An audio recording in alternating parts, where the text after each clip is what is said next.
Hey, good afternoon. This is JT, and this is my lovely wife, Lynn. You're actually in for a treat today because you're going to see us actually putting Bandit signs up. And the key to our success of how we generated so many different leads. So you're going to see us putting signs up. You're also going to see areas that we've put signs up before that have been up for months. And I do mean months at a time, and that's the key to the whole thing. So the first thing you want to see, come on over here. And I want to show you, when you do go out to do your signs, you want to make sure that you're fully prepared. So, what we have done, if you look into my little treasure chest here, I have my ladder, which you'll be seeing me use, quite a bit, my 3-foot ladder. I've got two different types of signs out here. Now, they both say the same thing, but they have different phone numbers on it. This is one of our main signs right here. And of course I take another sign, and we want to take and split test areas is what we're looking for. That's why I use two different phone numbers. Now, some of the other tools that I'm going to be taking with me, I've got my trusty old hammer. I have my drill, and you're going to see how I use this this afternoon. I have my roofing nails that I use if I'm going to take and put it on a pole of some type. And of course, I definitely have my 14-inch straps, my zip ties, that I'll be using these also. So anyway, you guys are in for a treat, like I said. So let's get this party started. And you ready, baby? Yep. Let's go do it.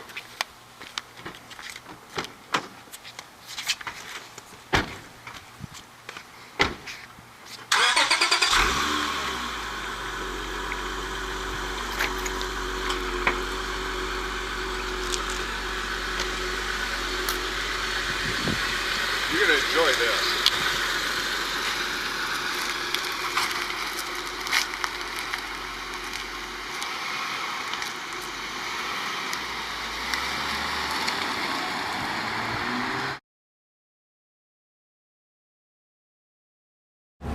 Okay, one thing that you will notice is that I do not put them up in neighborhoods.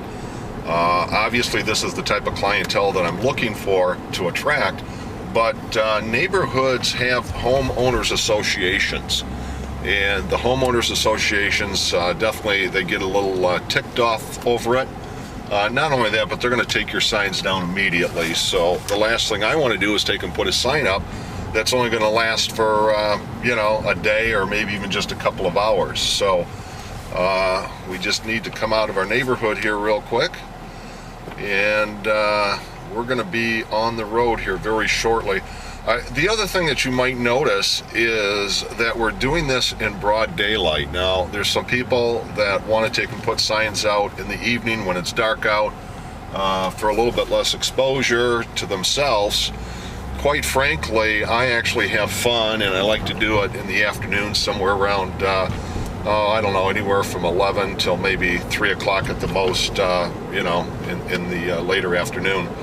But it just seems to work out real well. I don't worry about the traffic or anything like that. In fact, I actually have fun with it. So you're going to see me as I actually do this. So stay tuned. We'll be back with you in just a little bit.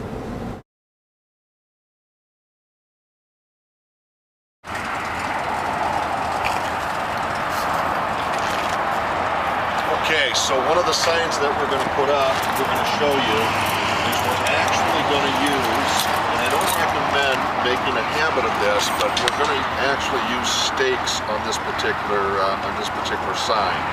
So I'm going to show you obviously the assembly of what we do, and then we're going to actually go out and put it up. And you can see we're right here at a gas station. This gas station is the only gas station that's gets you in and out of the community that we live in. So there's an awful lot of traffic that comes through here.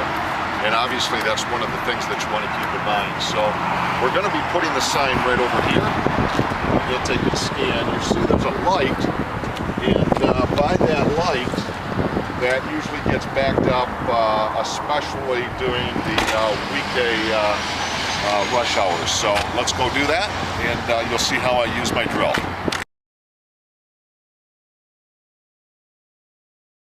Okay, so actually what I'm going to be doing, we're right here at this corner, like I said. you're going to have a lot of traffic coming up here very shortly. So what I do is I take a drill. This drill bit's about 14 inches long. It's a masonry bit. The reason I bring that out here is because this ground is extremely hard. Now, if you notice, you've got the lines where the cars stop, and what I want to do is I want to take and put the sign approximately 1 car length back. So I just throw this out.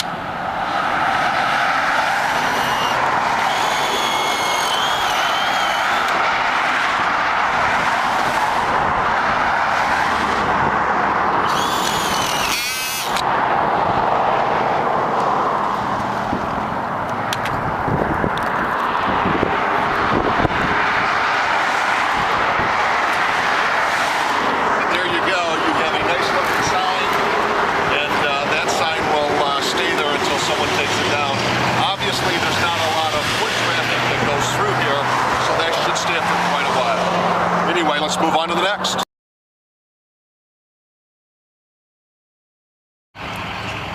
Okay, here's one of my secrets right here. Now, this is one of the ways that I get signs to stay up forever and at the same time get tremendous exposure. Now, it's late October right now, and I put this sign up right here in February of 2008. Now, it's October of 2008 right now, and this sign stands here. Now, why does it still stay here? If you look around and around here, this is part of a mall setting, okay? So you've got all this kind of cars and so forth there, but nobody notices the sign from the back side. If you swing around this way, you will see we've got a fast food restaurant right here that gets tremendous traffic all day long. So we've had this sign, this is just one of our little tricks right here. We've had this up for months, and this is using a unique number also. If you notice, it's a little different than what I put in the car earlier today, but I did want to show you that with split testing, I know exactly how many leads come from this, and you would be amazed the people that pull here into this parking lot, see that sign, jot the number down, give me a call. That's secret number 1 right there. Talk to you soon. Okay, so we're coming up to a sign that was put up a little bit earlier here. Again, I want to tell you we're right at the entrance of a mall. So in this particular case, what we did was we had the sign put on an island where the traffic going into the mall is actually quite slow moving. And if we just take and put the camera right on the sign right here, once again, you have a 3rd number. Actually a 4th number at this point that we're looking at, and that sign also brings in a ton of leads. So just wanted to show you that one, and here we go. Okay, here we go. Actually right now I'm going to put the sign up on a pole, and I want you to notice that there's a lot of nails in here because people have put signs up at this angle right here. What we do is, with the use of our ladder,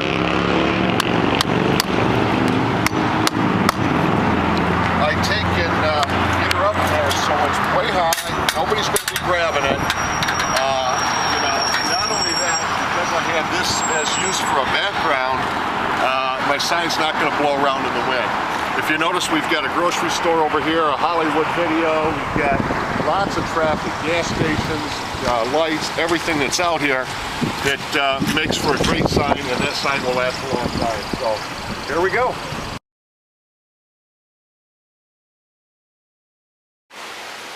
Hey guys, Dave T coming at you from Phoenix, Arizona here.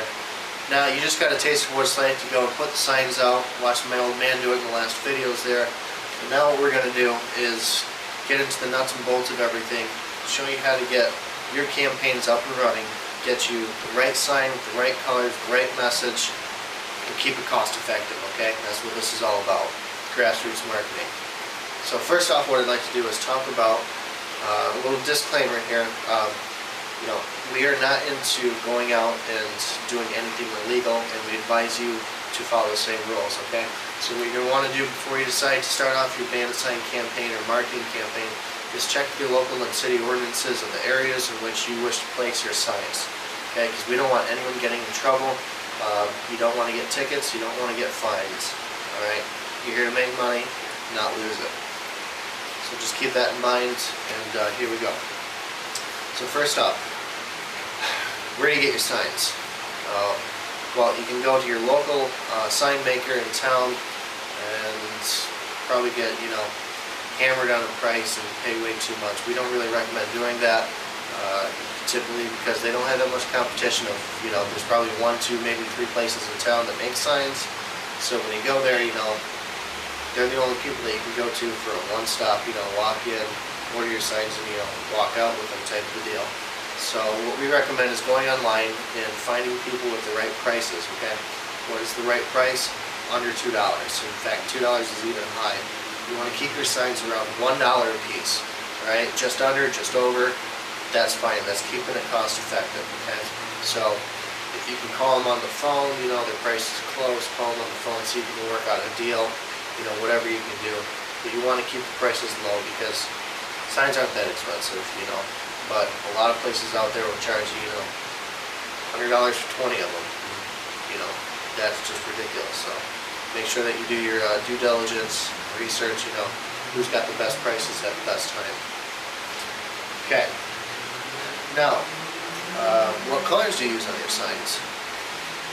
There are, lots of people out there that talk about different colors, they're great for them. If you're a lawn company, go with green. If you're not, don't go with green. The people use red, purple, who knows. We've tried lots of them, done lots of split tests, lots of the legwork already for you, and we've come up with 2 different color combinations that we find have worked the best, and have brought our conversion rates from, people calling in higher and higher. So we get the most leads on these 2 color combinations, and that's blue and white, like we have these signs here, just as an example, and then also yellow and black, which I don't have here. We've already put them all. So stick with those 2 color combinations, play it safe. It's the easiest on the eyes, they'll direct the most attention. And they don't fade as well as like a red or purple will.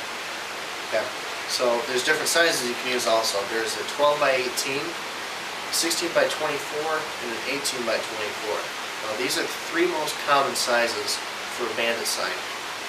So let's start with the 12 by 18. 12 by 18s are great because they're going to last longer than any sign out there. They're going to stand up.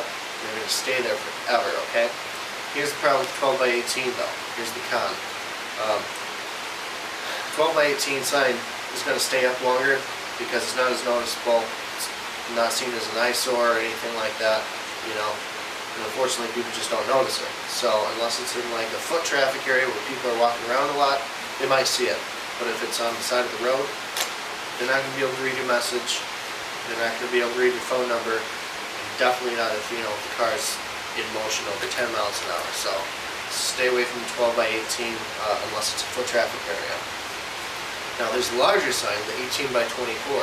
Now that's a great sign for high speeds. So if you're driving down the road at 45, 50 miles an hour, you're going to be able to see that sign. You're going to be able to read it, read the message, the whole 9 yards. The problem with it is it's just a little bit too big. Okay, they seem to get taken down much quicker than any other sign. Just because it's so much larger. Now what we have found, and we've tried all of them, is that the 16 by 24 sign works awesome. And maybe it's just the magic number, but it's kind of the best of both worlds. It's a little bit smaller, so it doesn't get taken down quite as frequently. And then it's bigger also, so that you can see it at 35, 45 miles an hour. Okay, so that works out great, so they can read your message as you're driving by, make a decision to write down their phone number or web address right away. Now, what message do you put on the sign? Okay, you want to keep it simple. Bottom line, they have to be able to read it, they have to be able to understand it. So whatever message it is, maybe, like a spin-off of, some type of a catchphrase or whatever, so they'll just be like, they'll see it, it'll register, and they can make that decision where I write down this number, okay? And make sure that you have, just like in any ad copy, that's great, the call to action. You just have to have it on there. So you have call now or act now, whatever it might be, have a call to action on there. So a simple message, call to action. Now also there's usually debate about, do we use phone number or do we use web address? And I've seen both. Tried both for a little bit, and it was just clearly the web address just didn't work. And here's why. It's pretty simple, folks. When you're using a web address, okay, you've got the www dot, you know, you can have it on there or not, you know, it's just going to take up space. So then you got your URL, okay, .net, .com, .org. They have to remember that, okay, and then they have to remember what it is that your web address actually is, okay. So when they get home, they type it into Google, okay, they're going to put it into the search bar usually, right? Probably not put it in the, you know, the actual address bar. So they put it in there. What are they going to find? Maybe they got your address right, maybe they didn't. They're going to see your competition, okay? More than likely, they're going to see your competition. They're not going to see you, and if they do, that's great, but they're still going to see your competition. So guess what? You just paid and spent all this time and money and effort, went out, did this marketing, got it all out there, and then someone else gets paid for it, not you, okay? That's just not good. You know, it's counterproductive. How about that? So we stick with the phone number, keep something simple. People are conditioned already their whole lives to remembering phone numbers. They gotta memorize this phone number. So you keep a simple phone number. We recommend using an 800 number. Don't use an 866 because they'll probably dial 800 by mistake. Okay, so just stick with the standard 800 phone number, you know, and keep, you know, similar numbers after that, you know. We have 897-6050 on this one, you know, so the end of it rolls off your tongue. It's much easier to remember. And if, you know, it's typically when someone's in the car with someone else, like, okay, 857, you remember this part, I'll remember this part, you know, they can dial that number right away, or they write it down on a piece of paper, and when they get home, they're going to call you. That's going to work out way better than someone finding your competition from a web address, okay? So stick with the 800 number and phone number on your signs. Now when you're putting out your signs, what areas do you put them in, okay? Well, first off, let's go with this. Don't put them all in the same area, okay? It's going to be like when you get spam email, okay? You just get too much of this garbage, you know. And, you know, when you have all these signs in the same area, say you have an intersection, you've got one on each corner, you know, when it's seen too much, they're going to see, you know, like, hey, you know, there's too many signs. You really want to have it so that, you know, when they see your sign, they see one and they don't see like a ton of them. So if, you know, someone's going to take your sign down, they don't go and take all of them down. You know, spread them out a little bit so that if they take one down, they don't take 5 of them down, and you lose all that effort, you know, in one shot right there. So when you put your signs out, go to different areas. Okay, so you put a few here, a few there, you know, and then the next week choose a different, you know, part of town, part of the city, whatever that you live in or decide to put your signs up in. So then you get more diverse, you know, in populated areas. And, you know, if you're using like the zip ties or, you know, the nails, and your signs are going to stay up there for a long period of time, you know, you're going to get a lot more people, you're going to get a lot more traffic just by spreading out and diversifying where your signs are located. Okay. Now, great areas to, you know, put your signs in is pretty obvious. Stick with high traffic areas as opposed to neighborhoods. And this is because the neighborhood is just not going to get as much exposure. High traffic areas like shopping centers, near the airport, you know, roads coming to and from, you know, school zones, whatever. Those are great areas to put your signs in because lots of people are going in there. Also, like the off-ramp to a highway. You know, don't put it on the on-ramp because people are speeding up to 70 miles an hour plus, trying not to get killed. Put it on the off-ramp where they're slowing down. Tunnel vision is stopped and they're just starting to, you know, figure out what's going on around them and take everything in. Okay? And also make sure that you don't put your signs on stop signs or trees. Okay, stop signs, A, going to get you in big trouble. And trees, well, you're going to get a lot of phone calls from people like, hey man, that's not cool. You know, why'd you do that? You know, keep it off the trees. You just don't want to get in trouble for doing that. Just stick to man-made objects or something that you brought yourself. Okay. And with that, I would like to go on to we're going to talk about the tools of the trade. Okay.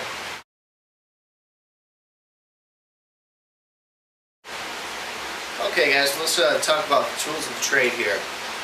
First off, I want to talk about H stakes. Now, it's like these stakes here. Sometimes they'll have a crossbar, which makes it an H. You just slide it into the sign. It works out pretty simple.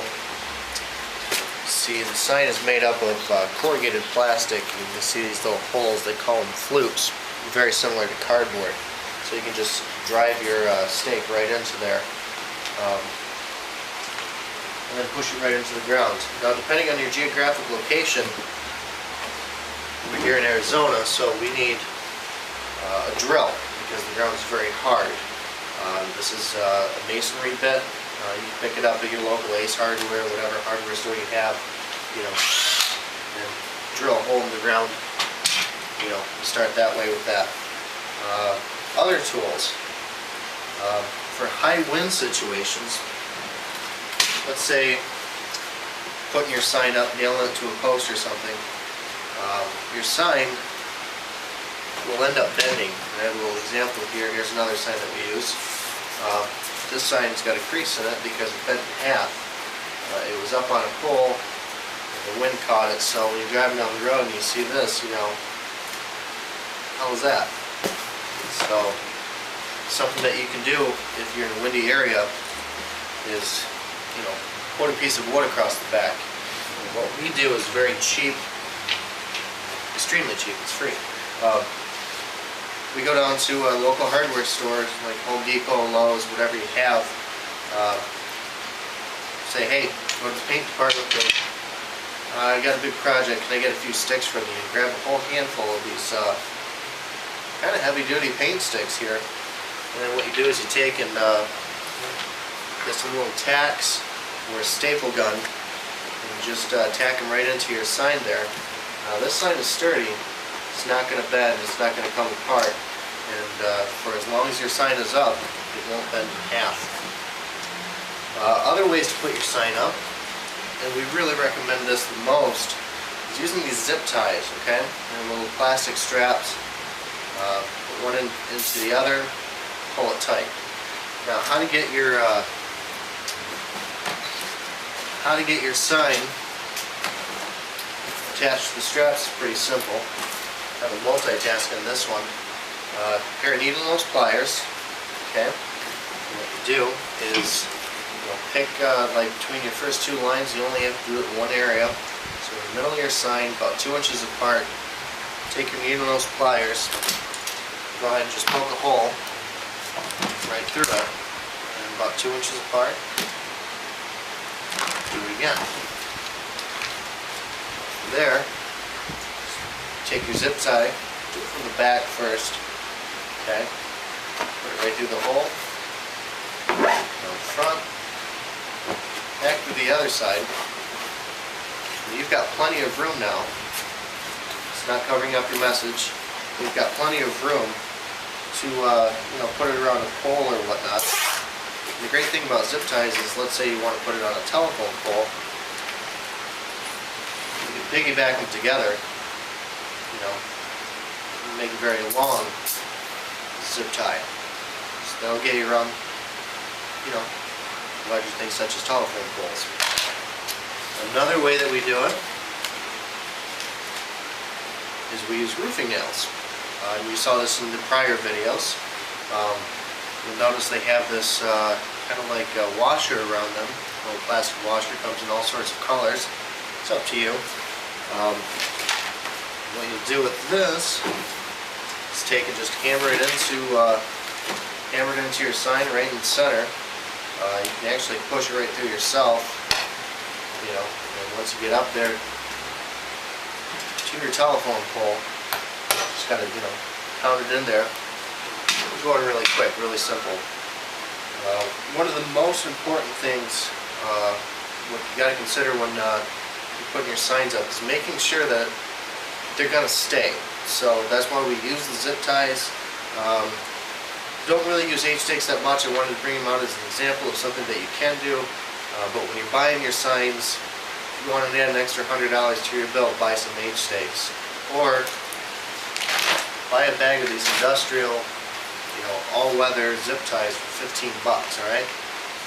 Or buy a box of, roofing nails for, $5, $6. Much more cost effective, and that's really what we're looking for with this type of marketing. Now, something you really want to do when you get out there is obviously you want your signs to stay up for as long as possible. Best way to do that, this is very important, is keep it out of reach. You don't want it too high so they can't see it.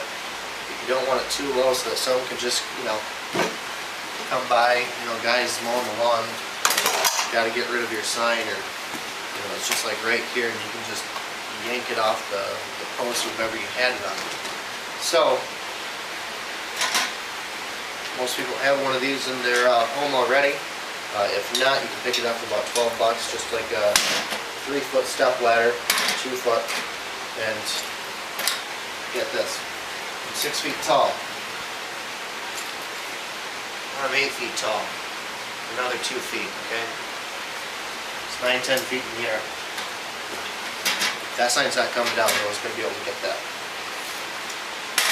So that's extremely important to use, so just to recap real quick, H stakes, use them if you want to, don't highly recommend it. You have your paint sticks from free from your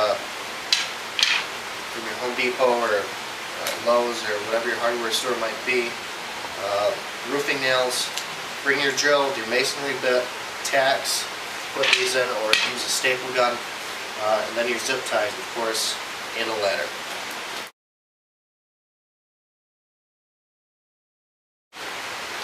Alright guys, the last thing I want to talk about is co-ops, right? What's a co-op? Well, it's a cooperative. It's where you have several people working together collectively to come up with one common goal, okay? We do this to generate as many leads as we possibly can, and that's how we've had the success that we've had in the success rates. It's a great way for you to take your local marketing campaigns, get great consistency every day of the week, and expand them not on just a nationwide level, but an international level as well, okay? So if you want more information on that, I urge you to visit our website. It's www.unbeatablebandits.com.